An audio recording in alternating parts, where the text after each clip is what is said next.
बहुत बहुत धन्यवाद माननीय अध्यक्ष जी। बहुत अच्छी चर्चा हुई कल। हमारे कई मित्रों ने, सत्तारूढ़ पार्टी के भी, विपक्ष के भी कई मित्रों ने इस चर्चा में बड़े उत्साह के साथ भाग लिया। मैं सभी मान्य भाई बहन सदस्यों का धन्यवाद करना चाहूंगा जिन्होंने उद्योग और वाणिज्य जैसे सब्जेक्ट को, जिसको कई बार हम राजनीतिक लोग बहुत सीरियसली नहीं लेते हैं, बहुत ज्यादा उसमें उत्साह नहीं दिखाते, उस पे भी उन्होंने गंभीरता से चर्चा की। लगभग 35 मान्य सदस्यों ने अपने अपने विचार रखे, 14 राज्यों के सदस्यों ने विचार रखे। और साधारणतः मेरा पुराना भी काम करने का ढंग रहा है कि सभी को जो विशेष इंडिविजुअल इश्यूज उठाते हैं उसके बारे में हम अलग से पत्र से भी जानकारी अवगत करा देते हैं। इस वर्ष भी जिन जिन के स्पेसिफिक इश्यूज थे उनको मैं, बजाय कि मेरा समय एक एक इश्यू के ऊपर जाने के, मैं एक परिपेक्ष देना चाहूंगा माननीय सदन को आपके माध्यम से अध्यक्ष जी, कि वास्तव में सोच क्या है, दिशा क्या है और आगे चल के देश किस प्रकार से फिर एक बार सोने की चिड़िया बनेगा, फिर एक बार एक विश्व शक्ति बनेगा, विश्व गुरु बनेगा, जो वास्तव में इस देश की सही जगह है। माननीय अध्यक्ष जी, जब ये सरकार 2014 में आई थी तब परिस्थितियां गंभीर थी। एक प्रकार से हमें फ्रैजाइल 5 की इकोनॉमी का दर्जा मिल गया था। विदेशी मुद्रा को देखें तो विदेशी मुद्रा में काफी कमजोर स्थिति थी। उस समय की सरकार ने महंगा फिक्स डिपॉजिट, जिसको FCNR-B कहा जाता था, जिसमें फॉरेन करेंसी में डिपॉजिट रखने पे जो उस समय के ब्याज के दर थे उससे कई ज्यादा अधिक दर देके हमें पैसा लेना पड़ा विदेश से, जिसके कारण थोड़ा रुपया थमा, नहीं तो रुपए बुरी तरीके से लुढ़कते जा रहा था। उस समय भारत के ऊपर विश्वास भी कम हो रहा था विश्व का। भारत के उद्योग जगत में भी एक कॉन्फिडेंस का अभाव था। लोगों को चिंता थी कि हम निवेश करें तो वास्तव में निवेश का हमें लाभ होगा कि नहीं, देश में भी विदेशी निवेश में भी। एक प्रकार से बैंकिंग सेक्टर की हालत के बारे में कई बार चर्चा हो चुकी है। अर्थव्यवस्था लगातार कमजोर होते जा रही थी और स्वाभाविक रूप से ऐसी परिस्थिति में, चाहे वो उद्योग हो, निर्यातक हो, चाहे व्यापार करने वाले हो, छोटे बड़े उद्यमी हो, सभी के मन में शंकाएं थी कि आगे चल के हमारे कारोबार का क्या होगा, हमारे बिजनेस का क्या होगा। ऐसी परिस्थिति में जब ये सरकार देश की जनता के अभूतपूर्व आशीर्वाद के साथ पूर्ण बहुमत से माननीय प्रधानमंत्री श्री नरेंद्र मोदी जी के नेतृत्व में आई, तब हमारे सामने दो पर्याय थे। एक पर्याय था कि हम शॉर्ट टर्म सॉल्यूशंस लाएं, बैंडेड सॉल्यूशंस जिसको कहा जाता है, टेम्पररी काम करके उत्साह का माहौल खड़ा कर दें, छोटे मोटी सब्सिडी, छोटे मोटे विशेष योजनाएं लाके लोगों को भ्रम में रखे कि जैसे सब कुछ बहुत ठीक हो गया। माननीय प्रधानमंत्री जी का काम करने का ढंग ऐसा नहीं है। वो कभी भी शॉर्ट टर्म नहीं सोचते, क्योंकि उनके मन में बहुत पक्का विश्वास है कि short term gain will always lead to long term pain. और इसका अगर हमें उदाहरण देखना है तो कई बार पूर्व में ऐसा हुआ है कि छोटे समय के लाभ के लिए हमने कुछ गलत नीतियां की, जिसका बड़े लंबे अरसे तक देश की अर्थव्यवस्था पे प्रभाव भी पड़ा और देश को नुकसान भी हुआ। एक उदाहरण देखें तो जब विश्व में एक क्राइसिस आया था 2008-9 के दौरान, उस समय बजाय कि हम देश को मजबूत बनाएं, हमने देश की अर्थव्यवस्था को पूरी तरीके से ढील देके देश को लगभग 5-6 साल पीछे ढकेल दिया। और ऐसी अवस्था में जब ये सरकार आई तो माननीय प्रधानमंत्री जी ने तय किया कि हम स्ट्रक्चरल रिफॉर्म करेंगे, हम आधारभूत बदलाव करके परिस्थितियों को सुधारेंगे और पूरी तरीके से उनकी दिशा और उनका जो हम सबको निर्देश था वो था कि देश का, पूरे देश का सामान्य विकास होना चाहिए। विकास सिर्फ कुछ राज्यों तक सीमित नहीं रहना चाहिए। जो हमारे पूर्वी प्रदेश हैं, पश्चिम बंगाल, उड़ीसा, झारखंड, बिहार, या हमारे पूर्वोत्तर के प्रदेश हैं, इन सबके साथ जो परिस्थितियां रही हैं वर्षों तक, जिस प्रकार से विकास से वहां पे लोग वंचित रहे, प्रधानमंत्री जी की इच्छा थी कि उन इलाकों पे विशेष जोर दिया जाए और पूरे देश का संतुलित विकास हो, सभी देशवासियों को मौका मिले, अवसर मिले, और उसके तहत देश की जो नींव है, देश की जो उद्योग जगत की, व्यापार जगत की नींव है, उस नींव को कैसे मजबूत किया जाए। उन्होंने हमें कुछ मार्गदर्शन दिया, कुछ चीजें एक प्रकार से प्रिंसिपल्स ऑफ गवर्नमेंट के रूप में हम सबको समय समय पे सिखाया। और मैं आज सदन के समक्ष आपके माध्यम से और सभी मान्य मित्रों को बताना चाहूंगा कैसे माननीय प्रधानमंत्री जी ने एक लंबे अरसे तक भारत तेज गति से बढ़े, भारत एक विश्व शक्ति बने, उसके लिए कुछ मूल सिद्धांत क्या तय किए। और वैसे तो मैं मैनेजमेंट का विद्यार्थी रहा हूं, लेकिन मैं समझता हूं कि कोई मैनेजमेंट स्कूल में या कोई ऐसी हमारी सबकी, मैं चार्टर्ड अकाउंटेंट भी हूं, या इतने सारे विद्वान सदस्य बैठे हैं, लेकिन शायद ही हम में से किसी ने इतने अच्छी तरीके से देश की अर्थव्यवस्था को ठीक करने का, उद्योग जगत को प्रोत्साहन देने का प्लान बनाया हो, जिसमें अधिक बल दिया गया कि रूट कॉज एनालिसिस हो, गहराई में जाएं, समस्या की जड़ में जाके उसका रीजन क्या है, क्या चीज है, क्या चीज लोगों को पीछे ढकेल रही है, क्या चीज उत्साह को कम कर रही है। तो एक रूट कॉज एनालिसिस करके आगे के लिए रास्ता बनाया जाए। सबका साथ, ये माननीय प्रधानमंत्री जी का हर एक विषय में, और आज से नहीं, शायद 25-30 सालों से, चाहे वो पार्टी के नेता रहे हो या सरकार के नेता पिछले 20 साल में लगातार, और पहले ऐसे नेता जो गुजरात और केंद्र को जोड़े, तो लगातार 20 साल तक एक इलेक्टेड गवर्नमेंट के मुखिया के रूप में जिन्होंने काम किया, उन्होंने लगातार सबका साथ के ऊपर जोर दिया। All stakeholders are taken into confidence, और सब मिल के प्रयास करेंगे, सब मिल के देश को आगे बढ़ाएंगे। साथ ही साथ एक निर्णायक नेतृत्व। माननीय अध्यक्ष जी, आप तो जानते हैं, और आप तो ऐसे आसन पे बैठे हैं कि जहां निर्णायक नेतृत्व आप हमें भी सदन में दे रहे हैं। जो एक कई वर्षों से देश में अभाव था कि नेतृत्व के फैसलों के ऊपर लोगों को विश्वास नहीं आता। ऐसे भी किस्से हुए कि सरकार कुछ फैसला करे तो कोई और एक्स्ट्रा कॉन्स्टिट्यूशनल अथॉरिटी उसको खारिज कर दे, प्रेस के सामने फाड़ फूड़ के उसकी धज्जियां उड़ा दे।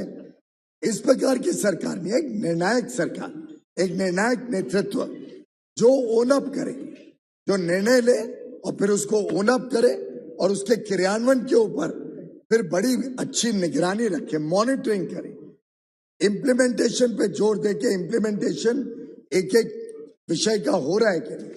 शायद ही पहली बार मैंने अनुभव किया कि माननीय प्रधानमंत्री स्वयं हमारी पार्टी के मैनिफेस्टो तक को लेके एक एक विषय के ऊपर गहराई से, एक एक विषय की गहराई पे जाके उसके ऊपर चिंता करे कि वो इम्प्लीमेंट हो। साथ ही साथ आउटकम ओरिएंटेड गवर्नमेंट, कि जो भी काम हो उसका आगे चल के देश को क्या लाभ होगा, लंबे अरसे तक क्या लाभ होगा, कानून व्यवस्था कैसे सुधारी जाए। और उसका तो हम सभी ने हाल में ही परिणाम देखा, जब उत्तर प्रदेश की जनता ने फिर एक बार, दूसरी बार इतनी भारी बहुमत के साथ माननीय प्रधानमंत्री और मुख्यमंत्री को आशीर्वाद दिया। तो रूल ऑफ लॉ को प्राथमिकता देना, पारदर्शी व्यवस्थाएं, ये कोई कमजोर स्थिति नहीं है कि भाई मैं तो केंद्र से काम करता हूं पर जनता तक, गरीब तक पहुंचते हुए 15 पैसे रह जाते हैं रुपए में से, बाकी सब दलाल बिचौले भ्रष्टाचार में चला जाए। इन्होंने सुनिश्चित किया कि हम पारदर्शी व्यवस्थाएं बनाएं, टेक्नोलॉजी के साधन को बड़े रूप में इस्तेमाल करें और उसी के कारण चाहे वो डायरेक्ट बेनिफिट ट्रांसफर हो, जैम ट्रिनिटी हो, जनधन, आधार और मोबाइल, अलग अलग तरीके से पारदर्शी व्यवस्थाओं से आज देश में लोगों को विश्वास है कि बिना भेदभाव के हर स्कीम, हर योजना का लाभ देश में हर एक को मिलता है। इसी प्रकार से उन्होंने प्रायोरिटाइज किया किन चीजों पे पहले ध्यान देना पड़ेगा। अगर मैं उसका एक छोटा उदाहरण लूं, क्योंकि मैं बिजली मंत्री के रूप में मुझे प्रधानमंत्री जी ने सेवा करने का मौका दिया 2014 में, तो सबसे पहले उन्होंने निश्चय किया कि जब तक बिजली देश भर में हर घर तक, हर गांव तक, हर खेत तक नहीं पहुंचेगी, तब तक देश का विकास नहीं हो सकता। जब तक हमारी माता बहनों को अच्छी सुविधाएं नहीं मिले, चाहे वो कुकिंग गैस हो, चाहे आयुष्मान भारत के तहत स्वास्थ्य सेवाएं हो, चाहे वो एक अच्छा इज्जत घर शौचालय मिले, ये लगता है सामान्य चीज है, पर आज देश की मां बहनों को जो इज्जत मिली है इससे, ये मैं इसलिए परिप्रेक्ष्य रख रहा हूं अध्यक्ष जी, क्योंकि ये प्रायोरिटी में ये विषय लेने से देश का मनोबल बढ़ा और उसका प्रभाव हमें उद्योग क्षेत्र में भी, वाणिज्य के क्षेत्र में भी देखने को मिलता है। साथ ही साथ इनोवेटिव फाइनेंसिंग कोई ट्रेडिशनल तरीके से नहीं, इनोवेशन लाए फाइनेंसिंग ऑफ गवर्नमेंट स्कीम्स में भी, और हर एक चीज के लिए लोगों को जिम्मेदार ठहराएं, अकाउंटेबिलिटी पे बल दें। मैं ये इसलिए कह रहा हूं कि ये विषय सामने रखते हुए उद्योग मंत्रालय या वाणिज्य मंत्रालय ने अपने आगे के पूरे काम को आगे बढ़ाया और प्रोसेसेस को री इंजीनियर करना, हमारे काम को ग्लोबल स्टैंडर्ड तक लेके जाना, नए रोजगार के अवसर प्रदान करना, बनाना और भारत के उद्योग को अंतरराष्ट्रीय कंपटीशन में खरा उतरने के लिए मजबूत चौड़े शोल्डर्स देना, चौड़े 56 इंच की छाती को लेके एक प्रकार से देश को तैयार किया कि कैसे देश में उद्योग जगत विश्व के साथ कंपीट कर सके। आज उद्योग जगत सब्सिडी के आधार पे और कमजोर स्थिति में नहीं विश्व में जाते, एक मजबूती से विश्व में कंपटीशन में खड़ा होते हैं। मैं समझता हूं कि कल ही आप सबने देखा, माननीय प्रधानमंत्री जी ने कहा कि पहली बार भारत के इतिहास में $400 बिलियन यानी 30 लाख करोड़ रुपए 21 मार्च तक निर्यात के रूप में भारत से विश्व भर में सामान गया। और ये तो सिर्फ मर्चेंडाइज एक्सपोर्ट है, अब सर्विस एक्सपोर्ट का फिगर आना बाकी है। तो जैसे वो पिक्चर में था ना, पिक्चर अभी बाकी है दोस्त, तो अब सर्विसेज एक्सपोर्ट का भी फिगर आने वाला है। साथ ही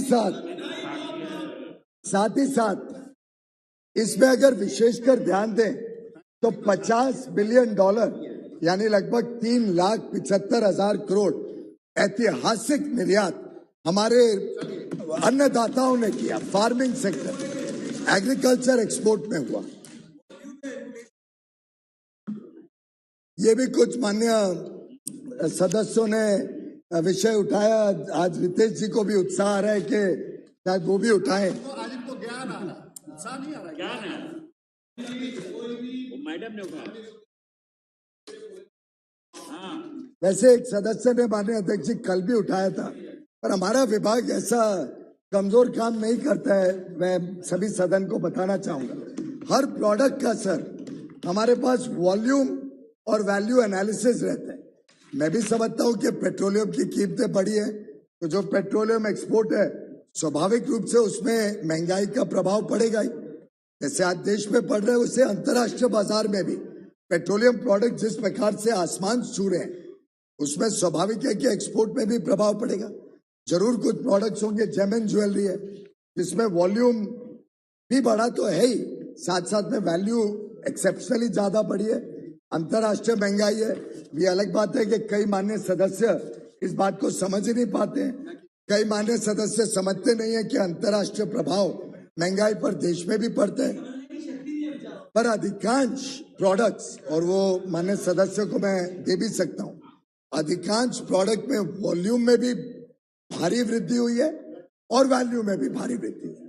और आप प्रोडक्ट के बाद प्रोडक्ट, चाहे वो कल कैशू के ऊपर बहुत, काजू के ऊपर बहुत चर्चा हुई, चाहे वो सीरियल प्रेपरेशंस हो, गाड़ियां, मोटर व्हीकल्स में 50% वैल्यू और वॉल्यूम दोनों में वृद्धि हुई है। मीट में वृद्धि हुई है, चावल में 40% से अधिक वृद्धि, वैल्यू वॉल्यूम दोनों में। कारपेट्स जो हमारे बुनकर बनाते हैं, हमारे हमारे जो हैंडलूम सेक्टर के लोग हैं, वो हैंडमेड कारपेट्स में लगभग 25% वृद्धि हुई है वैल्यू में और 30% वॉल्यूम में, जो सीधा फारूक साहब कश्मीर को लाभ देते हैं।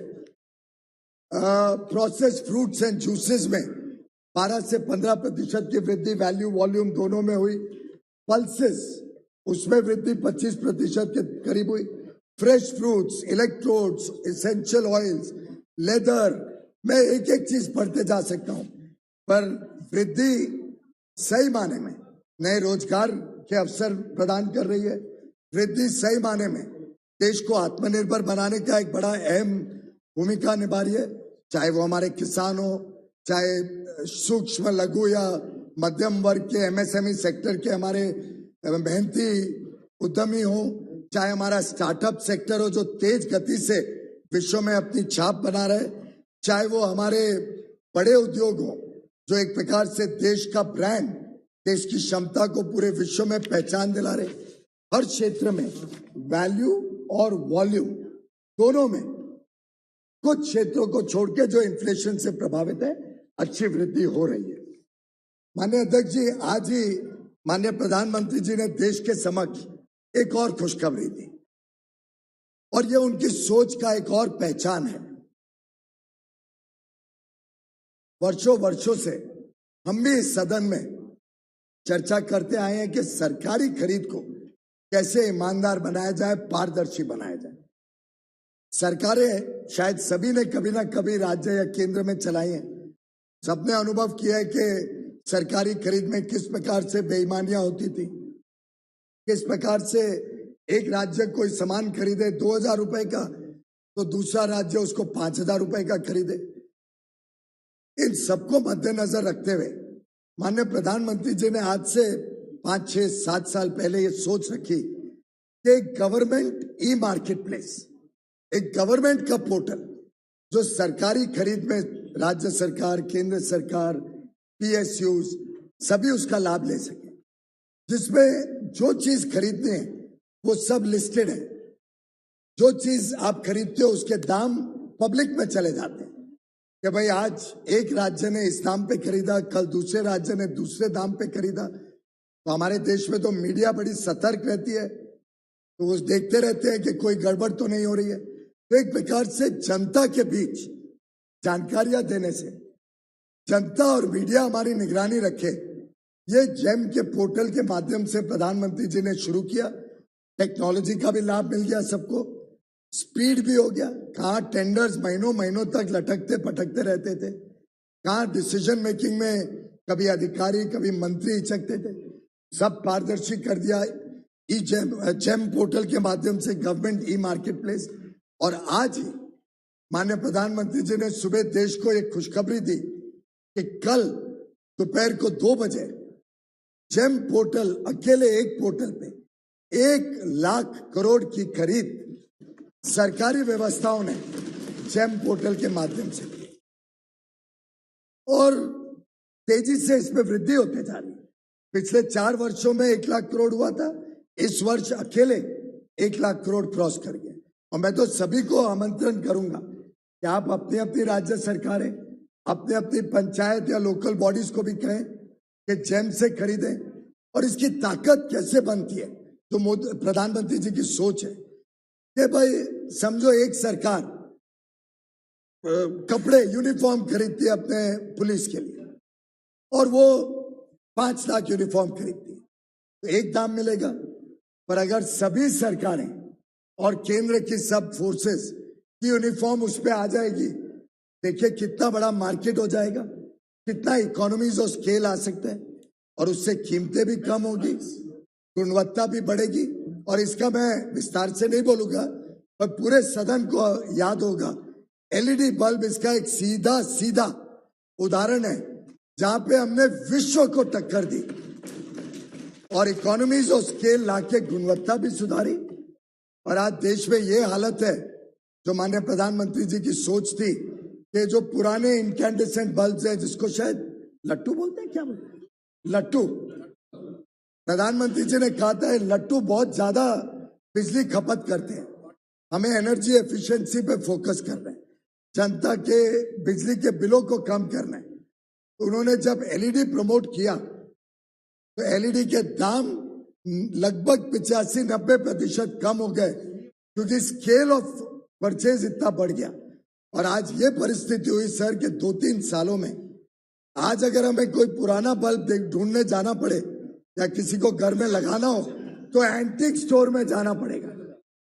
एंटीक स्टोर में मिलेगा वो पुराना बल्ब, सामान्य दुकान में तो एलईडी बिकता है। ऐसे ही जैम व्यवस्था सभी को एक मौका देती है पारदर्शी व्यवस्था का और खर्चा कम करने का, और वो खर्चे से हम शायद और गरीबों की सेवा कर पाए। और मैं सभी राज्य सरकारों को भी अनुरोध करूंगा कि इसका वो लाभ लें।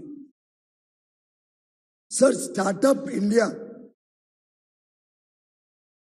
ये कल्पना माननीय प्रधानमंत्री जी ने आज से लगभग 6 साल पहले 16 जनवरी 2016 को ये स्टार्टअप इंडिया की स्कीम देश के समक्ष रखी थी।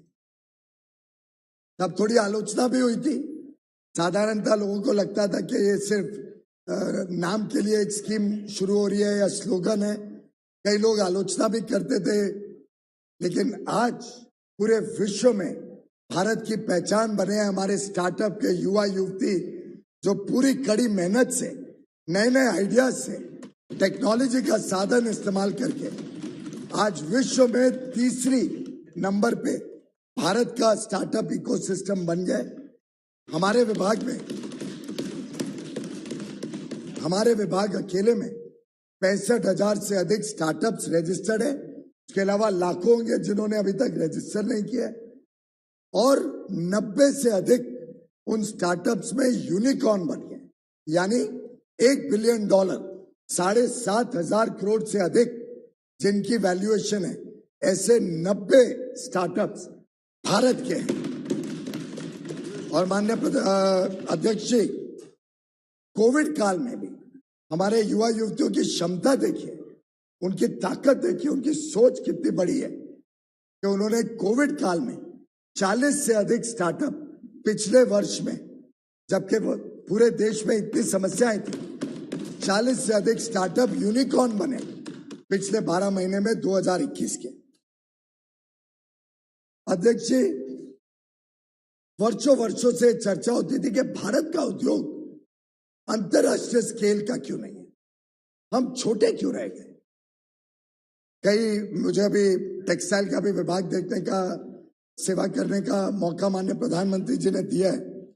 कई बार इस सदन में भी चर्चा हुई है कि हमारा टेक्सटाइल का निर्यात का शेयर बढ़ क्यों नहीं रहा है। तो ये अलग बात है कि हम गलत उदाहरण लेते हैं, क्योंकि बांग्लादेश लेस डेवलप कंट्री होने के नाते उसको 0 ड्यूटी एक्सेस है कई मार्केट्स में, जो भारत को नहीं है। उसके लिए हम अलग अलग देशों से अब चर्चा कर रहे हैं, और दोनों तरफ, एक माननीय सदस्य ने कहा कि एफटीए में ऐसा तो नहीं हो रहा है, वैसा तो नहीं हो रहा है।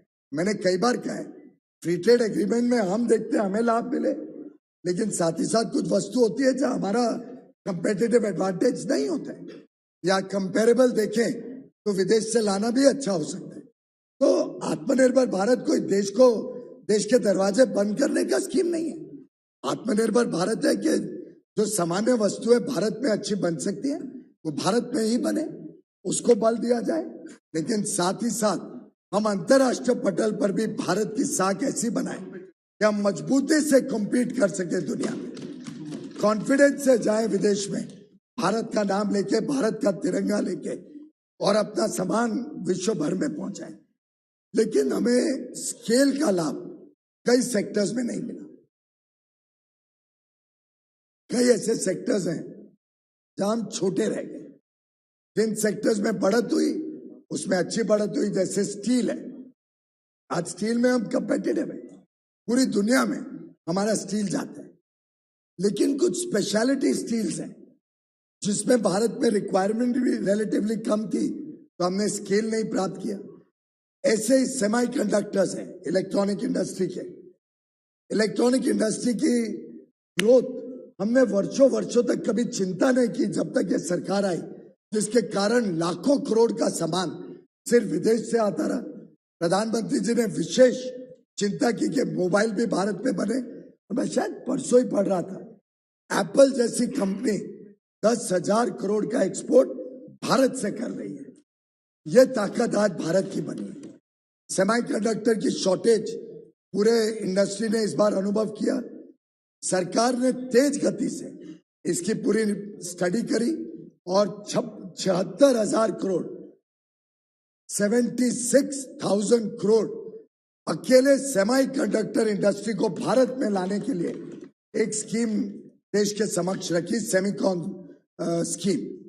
इसी के साथ साथ 14 क्षेत्रों में अधिकांश क्षेत्र ऐसे हैं जो लाखों की संख्या में लोगों को रोजगार देंगे, जिसमें फूड प्रोसेसिंग है, जिसमें ऑटो कंपोनेंट्स हैं, जिसमें टेक्सटाइल के क्षेत्र में जो फैब्रिक टेक्निकल टेक्सटाइल्स या मैनमेड फाइबर्स। दुनिया तो आगे चली गई पर भारत का शेयर 2-3% ही रह गया।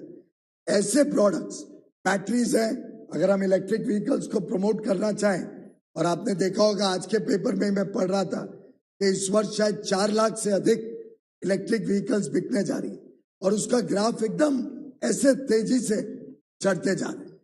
ऐसी परिस्थिति में हमें बैटरी लगेगी और शायद हमारे एक माननीय सदस्य तो बैटरी की काफी जानकारी भी रखते हैं, पर बैटरी मैन्युफैक्चरिंग एक ऐसी विशेष चीज है जिसमें अगर आज भारत ने अग्रसर कदम नहीं उठाए, तेज कदम, फिर वो भी हम विदेश पे डिपेंडेंट हो जाएंगे। ऐसे सोच समझ के और सभी इंडस्ट्री के साथ सलाह मशुरा करके 14 क्षेत्र सेमीकंडक्टर के अलावा 14 और क्षेत्र में अध्यक्ष महोदय लगभग 2 लाख करोड़ रुपए प्रोडक्शन लिंक्ड इंसेंटिव स्कीम के माध्यम से अलग अलग क्षेत्र में देने का निर्णय लिया।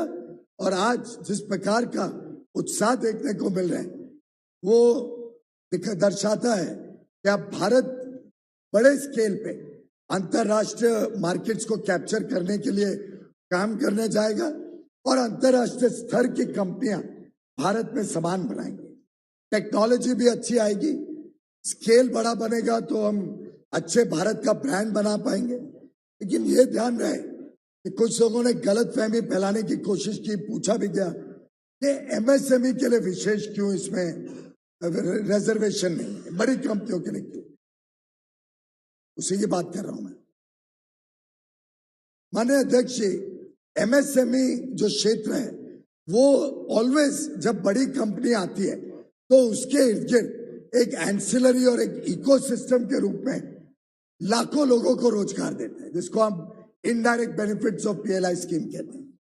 तो अगर एक बड़ी बैटरी मैन्युफैक्चरर आता है, बड़े स्केल पे बनाते हैं, तो अंतरराष्ट्रीय स्तर पे और भारत में एक्सपोर्ट भी कर पाएगा, भारत में सामान को सस्ता भी रख पाएगा। लेकिन उसके इर्द गिर्द कई सारी फैक्ट्रियां लगेंगी जो उसके अलग अलग कंपोनेंट सप्लाई करेगी, स्वाभाविक रूप से एमएसएमई को बल मिलेगा। लेकिन अगर हम वो बैटरी मैन्युफैक्चरिंग का स्केल ही छोटा रखें तो हम ना कंपीट कर पाएंगे विश्व बाजार में। भारत का सामान भी महंगा होगा तो हमारे लोगों को, कंज्यूमर्स को भी महंगा देना पड़ेगा। तो ये एक पार्टनरशिप है, बड़ा उद्योग छोटा उद्योग मिलकर जब काम करते हैं तभी देश आगे प्रगति करते हैं, तभी देश में तेज गति से विकास होता है। सर, हमने इसी प्रकार से compliance burden, ease of doing business पे बहुत सारे कदम उठाए और पूरा देश और विश्व जानते हैं कि गत 5-7 सालों में जिस प्रकार से भारत की रैंकिंग सुधरी है, कहाँ 140 से ऊपर रैंक पे होते थे, आज 60s के रैंक पे आ गए। और अगर कोई एक हमारा पड़ोसी देश गड़बड़ नहीं करता तो शायद अगली रैंकिंग में हम 50 के नीचे आ जाते ईज ऑफ डूइंग बिजनेस। इसके लिए हमने कई सारे कानून को डिक्रिमिनलाइज किया, कई सारे कानून जिसमें अनाप शनाप तकलीफ दी जाती थी, खासतौर पे एमएसएमई सेक्टर को, उसके ऊपर कार्रवाई की कि उसको डिक्रिमिनलाइज करके उद्योग को एक विश्वास मिले, उद्योग को कॉन्फिडेंस दे कि भारत में जो काम कर रहे हैं हम उस पर विश्वास करते हैं। और ये सिलसिला पहले दिन से चला। आपको ज्ञात होगा माननीय अध्यक्ष जी कि सबसे पहले ही महीने 2 महीने में हमने निर्णय लिया कि हर एक चीज को नोटरी के पास जाके क्यों स्टैम्प कराना पड़े, सेल्फ सर्टिफाई करें। हमें विश्वास है भारत के हर नागरिक पे, ऐसे ही हमें विश्वास है भारत के हर उद्योग के ऊपर, और इसीलिए ये तय किया गया कि डिक्रिमिनलाइज किया जाए, जहां लॉस को कर सकते हैं, जहां कंप्लायंस बर्डन कम कर सकते हैं वो किया जाए। उसके लिए एक नेशनल सिंगल विंडो तैयार की गई है और सभी राज्य, कई राज्य तो जुड़ गए, बाकी राज्यों को भी मैं आप सबके माध्यम से भी मैसेज देना चाहूंगा कि वो भी इसमें जुड़े, जिससे एक उद्यमी जब कुछ काम करना चाहे एक नेशनल सिंगल विंडो पे आ जाए और सभी प्रकार की अप्रूवल्स बड़े सरल तरीके से, तेज गति से उनको साधारण रूप से कम समय में मान्यता हर प्रकार की मिल जाए। इसी तरीके से कुछ माननीय सदस्यों ने बात की IPR regime, intellectual property rights की। हमने जिस प्रकार से गत वर्षों में आईपीआर की हमारे पूरे इकोसिस्टम को स्ट्रेंथन किया है, उसमें एक विशेष निर्णय ये लिया कि जो हमारे एमएसएमई है, जो स्टार्टअप्स हैं, जो एजुकेशनल इंस्टीट्यूट है, सरकारी हो या निजी क्षेत्र में हो, हमारी महिलाओं को, गवर्नमेंट डिपार्टमेंट सबको भारी छूट दी। पेटेंट रजिस्ट्रेशन, कॉपीराइट सब में लगभग 80% तक छूट दी, यानी 20% ही चार्ज लगेगा। और इन सब स्टेप से माननीय अध्यक्ष जी 90 और पूरी चीज को ऑनलाइन भी कर दिया। आपको जान के खुशी होगी 95%, 95% आज पेटेंट और ट्रेडमार्क एप्लीकेशंस ऑनलाइन आती है, टोटली ऑनलाइन। किसी को धक्के नहीं खाने पड़ते कि ऑफिस में जाओ और अलग अलग प्रकार की तकलीफें। ये स्थिति आज से 8 साल पहले 25% थी, आज वो 95% हो गई। इस डिजिटाइजेशन के माध्यम से किसी को आईपी ऑफिस नहीं जाना है आज के बाद। अगर कोई सवाल जवाब भी हो तो वीडियो कॉन्फ्रेंसिंग का भी हमने कोविड में सीख लिया, वीडियो कॉन्फ्रेंसिंग पे सवाल जवाब हो सकते, तो किसको कोई धक्के नहीं खाने पड़े। आप सबको जान के खुशी होगी कि लगभग 1940 से 2015 तक कितने हो गए, 75 वर्ष, 1940 से 2015 तक 11 लाख रजिस्ट्रेशन हुए थे ट्रेडमार्क में। गत 5 वर्षों में 14 लाख से अधिक रजिस्ट्रेशन से 5 साल। पेटेंट्स में भी 2013-14 में 4227 पेटेंट्स ग्रांट हुए थे। पिछले वर्ष 2021 में कोविड के बावजूद हमने 28,390 पेटेंट्स किए, 60 गुना ज्यादा। तो मैं समझता हूं कि अलग अलग कदम उठाए जा रहे हैं सिंप्लीफाई करने के लिए। आज लगभग 5 लाख से अधिक स्टूडेंट्स को 2000 एजुकेशनल इंस्टीट्यूट्स में आईपीआर के बारे में भी सिखाने के लिए काम किया गया, जिसका अच्छा प्रतिसाद मिल रहा है, जिसका अच्छा उत्साह युवा युवतियों में देखने को मिल रहा है। मैं समझता हूं कि जो एक वर्षों से समस्या थी इंफ्रास्ट्रक्चर प्लानिंग की, उस समस्या के ऊपर माननीय प्रधानमंत्री जी जब गुजरात में मुख्यमंत्री थे तब से उनकी चिंता थी कि कैसे प्लानिंग होता है इंफ्रास्ट्रक्चर। कभी एक जगह रेलवे लाइन लगी तो पूरे पोर्ट तक नहीं गई, कभी कोई रोड हाईवे बना तो आखिरी लास्ट माइल तक कनेक्ट नहीं हुआ, कोई हाईवे 6 लेन का बनता था, बीच में किधर 3 लेन का हो जाता था, बॉटलनेक बन जाता था। इस प्रकार से प्रोजेक्ट्स भी डिले हो रहे हैं, टाइम ओवररन, कॉस्ट ओवररन, एक इनएफिशिएंट सिस्टम चलते थे। माननीय प्रधानमंत्री जी ने एक कल्पना हम सबके समक्ष रखी, जिसको हाल में दुर्गाष्टमी के दिन और अच्छा संजोग है कि दुर्गाष्टमी के दिन ये किया गया। और मुझे लगता है पश्चिम बंगाल के सांसद भी इस बात से खुश होने चाहिए कि प्रधानमंत्री गति शक्ति नेशनल इंफ्रास्ट्रक्चर मास्टर प्लान की योजना का लॉन्च पिछले वर्ष दुर्गाष्टमी के दिन जब किया गया और जब देश के समक्ष उस कल्पना को रखा गया, तो जो उत्साह आज राज्य सरकारों के अधिकारियों को भी जब हम बताते हैं, निजी प्राइवेट इन्वेस्टर्स को बताते हैं, तो आंख चौंधिया जाती है कि ऐसा भी भारत में हो सकता है। और मैं 2-3 मिनट में थोड़ा उसका कल्पना देता हूं। हम पहले प्लानिंग जो करते थे, और हमारी बहन महाराष्ट्र से यहाँ हैं, उनको भी ध्यान होगा, JNPT पोर्ट बना।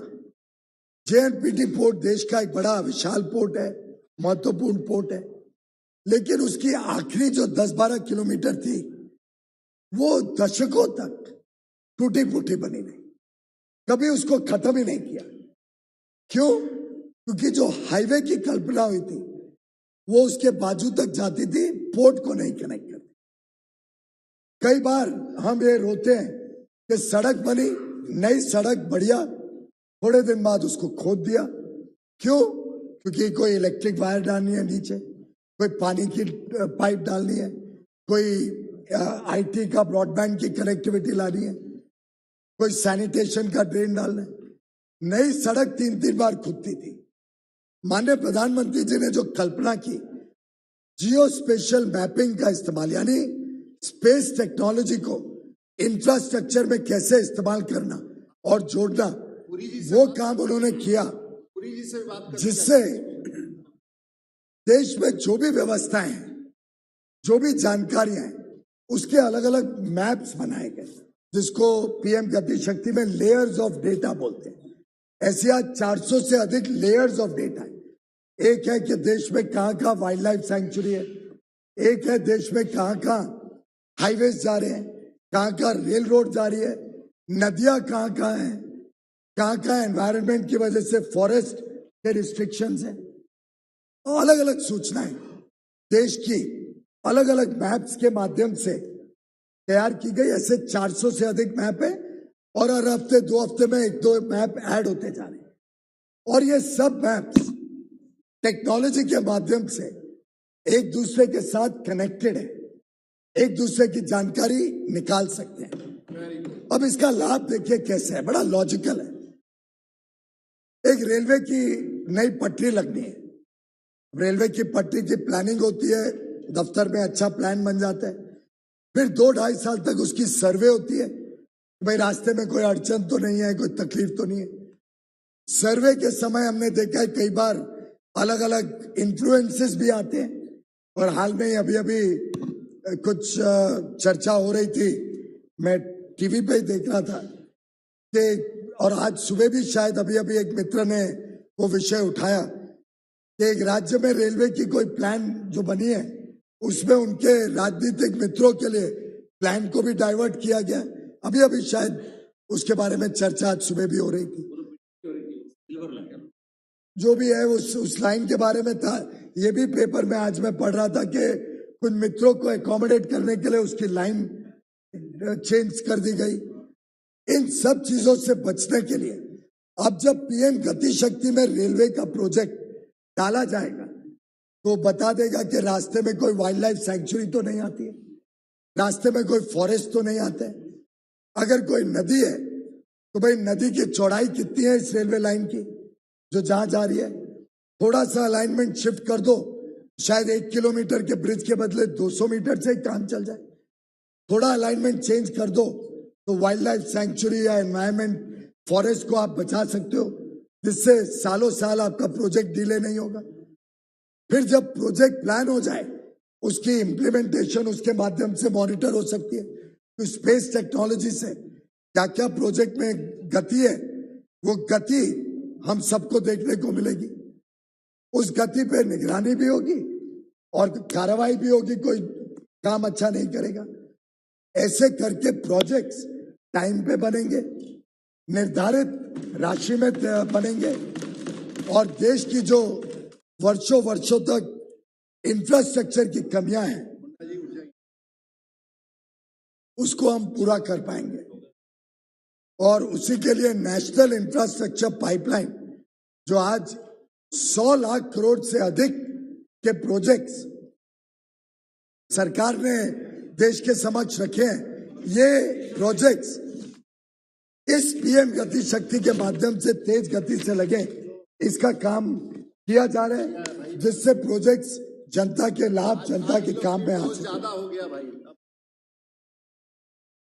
परेशान हो रहे। कुछ मान्य सदस्यों ने अगर आपको बड़ा दुर्भाग्य है कि मैं समझता हूं जब एक मौका मिलता है तो हम सब ने भी देश की जो सही माने में पब्लिक प्राइवेट पार्टनरशिप का एक अच्छा उदाहरण है। कल ही माननीय किरण रिजिजू ने नॉर्थ ईस्ट के सभी माननीय सांसदों के साथ मेरी बैठक रखी थी जिसमें मैंने, वैसे तो इसकी जानकारी कई दिनों से केरल में भी हम दे रहे हैं, सभी जगह दे रहे हैं। हमने माननीय अध्यक्ष जी इंडस्ट्री को बुलाया, टायर इंडस्ट्री को। हमने कहा भाई आपको ही रबर लगता है, हमारे किसान ज्यादा रबर उत्पादन करें, इससे आपकी इंडस्ट्री को भी लाभ होगा, लाखों किसानों को भी लाभ होगा, उसकी गुणवत्ता क्वालिटी सुधरेगी तो देश का भी नाम बढ़ेगा, शान बढ़ेगी। तो हमने इंडस्ट्री को प्रोत्साहित किया बिना सरकार का 1 रुपया लगे कि वो 1100 करोड़ रुपए लगाएंगे टायर इंडस्ट्री भारत की। और मैं धन्यवाद करूंगा कि जब भी कोई ऐसा विषय आता है तो भारत का उद्योग जगत पूरी ताकत के साथ देश के साथ और सरकार के साथ खड़ा होता है। 1100 करोड़ वो खुद लगाएंगे जिससे 2 लाख हेक्टेयर, अध्यक्ष जी छोटा नहीं है, 2 लाख हेक्टेयर में अब रबर प्लांटेशन निजी निवेश से बना पाएंगे। वो 7 साल तक इसको सपोर्ट करेंगे और फिर इसका जो रबर बनेगा उसको पारदर्शी तरीके से ऑक्शन के माध्यम से, जैसा आज बेचते हमारे रबर प्लांटेशन चलाने वाले छोटे बड़े सभी कारोबारी या किसान, उसको बेच के फिर तो वर्षों दशकों तक उनकी कमाई सुनिश्चित हो। ये पब्लिक प्राइवेट पार्टनरशिप, ये नई सोच ये सरकार देश के समक्ष लाती है। एक मान्य सदस्य ने बड़ा अजीबोगरीब बात की, जो आप मेरे ऊपर आलोचना कर रहे हैं कि मैं ज्यादा परिपेक्ष दे रहा हूं और आपके छोटे सवाल का जवाब नहीं दे रहा हूं, तो मैं आपको लिखित भेज दूंगा, चिंता मत करिए। और जिन्होंने भी रेलवे वगैरह में इतनी सारी डिबेट्स हुई हैं, जो प्रश्न उठाए, सबको पत्र मिला है जवाब के साथ। एक मान्य सदस्य ने कहा कि बड़े रेट्स हो रहे हैं देश में और उसके कारण भारत का उद्योग निवेश नहीं कर रहे देश में। मैं तो बड़ा हैरान हो गया। रेट का और इन्वेस्टमेंट का संबंध मुझे तो नहीं समझ में आता। हाँ, अगर कोई चोरी करे तो ये सीना चोरी नहीं हो सकती है कि हम राजनीतिज्ञ हैं या हम बड़े उद्योग के हैं तो हमारे ऊपर कोई कार्रवाई नहीं होगी। ऐसा कोई देश में प्रावधान है क्या? कोई कानून है क्या ऐसा कि राजनीतिक हो तो आपके गलत काम के ऊपर कार्रवाई नहीं होगी, आप बड़े उद्योगपति हो तो आपके ऊपर कार्रवाई नहीं होगी। जो गलत काम करेगा वो सजा भुगतेगा उसकी।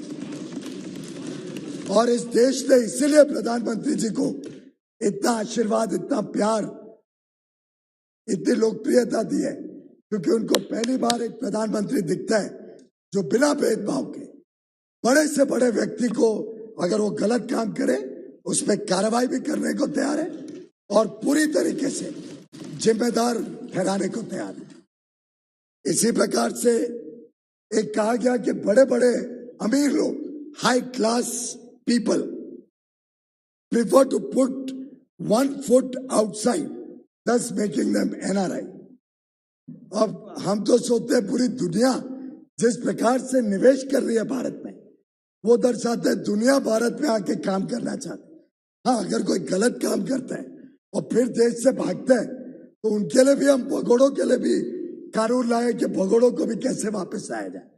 लेकिन अगर कोई आदमी मौके ढूंढ रहे हैं, अवसर ढूंढ रहे हैं, तो मेरा मानना है आज भारत से बेहतर अवसर दुनिया के कोई कोने में नहीं मिलेगा। India is the destination. और मैं तो लगातार इस विषय में देश और विदेश में भारत के उद्योग और विश्व में इस चर्चा में लगा रहता हूं। पूरी दुनिया आज भारत की तरफ देख रही है।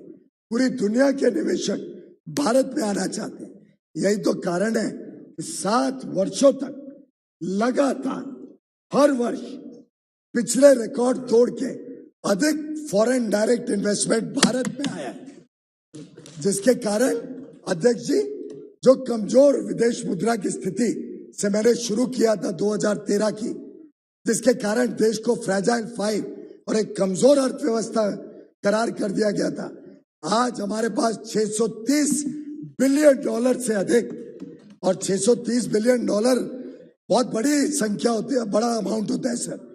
भारत का कभी भी ट्रेड डेफिसिट गुड्स और सर्विसेज मिला लें और उसके साथ एफडीआई और रेमिटेंसेस जोड़े तो हमें $70-80 बिलियन से ज्यादा की कभी आवश्यकता नहीं पड़ी।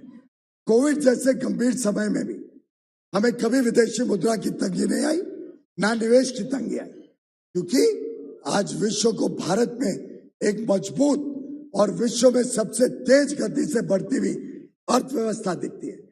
विश्व को और निवेशकों को आज 135 करोड़ लोगों की बढ़ती हुई आर्थिक ताकत दिखती है। उनकी आशाएं, अपेक्षाएं एक अच्छा जीवन की, जिस प्रकार से आज लोगों में एक डिमांड थ्रस्ट है, लोग नई नई चीज चाहते हैं। जैसे कि 3 करोड़ से अधिक लोगों को जब हमने घर दिया प्रधानमंत्री आवास योजना से, तो उस घर में वो मशीन भी लगाना चाहते हैं, एयर कंडीशनर भी लगाना चाहते हैं, फ्रिज भी लगाना चाहते हैं। तो हम पीएलआई स्कीम के माध्यम से एसी यहाँ पे बने, एलईडी लाइट यहाँ पे बने, तो एक जिसको कहते हैं चारों तरफ से प्लानिंग जब करते हैं तो प्लानिंग ऐसी होती है कि निवेश भी आए भारत में, उद्योग भी भारत में लगे, भारत की डिमांड भी मीट करे और विश्व में भी भारत की आन बान और शान को बढ़ाए। और इसके माध्यम से हमारे युवा युवतियों को उद्यमी बनने के लिए प्रोत्साहित करते हैं। आज सिर्फ सरकारी नौकरी के पीछे नहीं भागता है हमारा युवा, वो जॉब क्रिएटर बनते हैं, जॉब सीकर नहीं। आज लाखों करोड़ों लोगों को डायरेक्टली या इनडायरेक्टली नए नए रोजगार के अवसर मिलते हैं। मैं आईटीपीओ का सर प्रोजेक्ट प्रगति मैदान का रिहैबिलिटेशन, उसको अति आधुनिक विश्व स्तरीय बना रहे हैं सर। हमें आदमी नहीं मिलते हैं, कारीगर नहीं मिलते हैं, शॉर्टेज ऑफ मैन पावर की वजह से रोज काम में तकलीफ आती है।